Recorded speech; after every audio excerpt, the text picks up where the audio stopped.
यानी इस एक्सीडेंट को डिस्क्राइब करने वाली रिपोर्ट मौजूद है हमारे पास, अंजलि के पास, मेरे पास, जिसके जरिए TV9 भारतवर्ष आपको बता रहा है। TV9 भारतवर्ष के पास वो रिपोर्ट है जो बता रही है कि दरअसल ये एक्सीडेंट किस तरह से हुआ। और जैसा कि हमने आपको बताया, देखिए ये जो हम आपको दिखा रहे हैं, समझा रहे हैं, इसके अलावा समय और टाइमलाइन को भी समझिए। कोरोमंडल एक्सप्रेस बहानगर जो स्टेशन है, वो जो BNBR स्टेशन है, वहां से 6:52 पर गुजरी।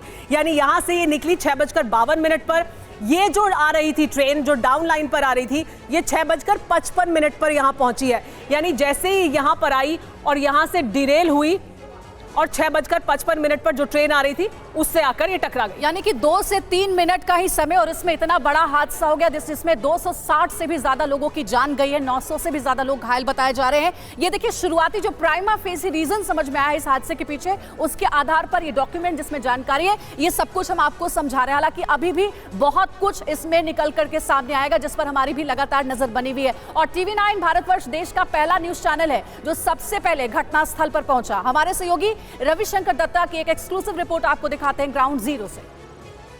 मैं खड़ा हूं उस लाइन पे जहां से कोरोमंडल एक्सप्रेस को गुजरना था बालासोर के बाद, लेकिन दर्दनाक हादसा तब हुआ जब कोरोमंडल एक्सप्रेस लूप लाइन पे आ गए और जो मालगाड़ी खड़ी थी उसके ऊपर चढ़ गए। अब क्या था ये पूरा घटनाक्रम, ये समझते हैं। शालीमार से 3:20 को कोरोमंडल एक्सप्रेस छोड़ती हैं और वो बालासोर होके आगे निकल जाते हैं, लेकिन ये जो मेन लाइन है वो होके जाना पड़ता है। जो लोग शालीमार से चढ़ते हैं वो ज़्यादातर मद्रास जाते हैं या तो वेलोर जाते हैं अपना चिकित्सा करवाने के लिए। बालासोर छोड़ने के बाद जब इनको मेन लाइन में जाना था तब कंप्लीट जो सिस्टम है वो फेल्योर हुआ, जो सिग्नलिंग प्रोसेस है वो फेल्योर हुआ और जो गाड़ी 60 से 70 स्पीड के जा रही थी वो यहाँ पे खड़ा हुआ एक मालगाड़ी थी उसके ऊपर चढ़ गई जिनका स्पीड 0 था।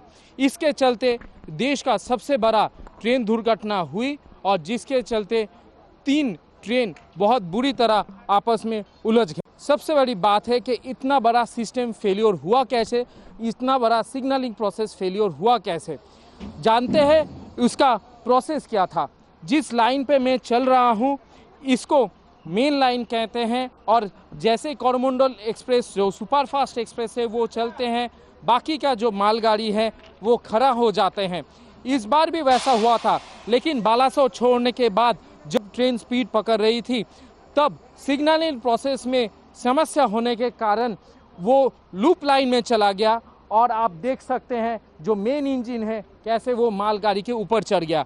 इसके चलते करीबन 260 लोगों की मौत हो चुका है। अभी भी कुछ बॉडीज है जो कि निकाला जा रहा है। बड़े बड़े क्रेन यहाँ पे लाए गए हैं ताकि उसके मदद से ये पूरा रेस्क्यू ऑपरेशन जो है उसको जल्दी ख़त्म किया जाए।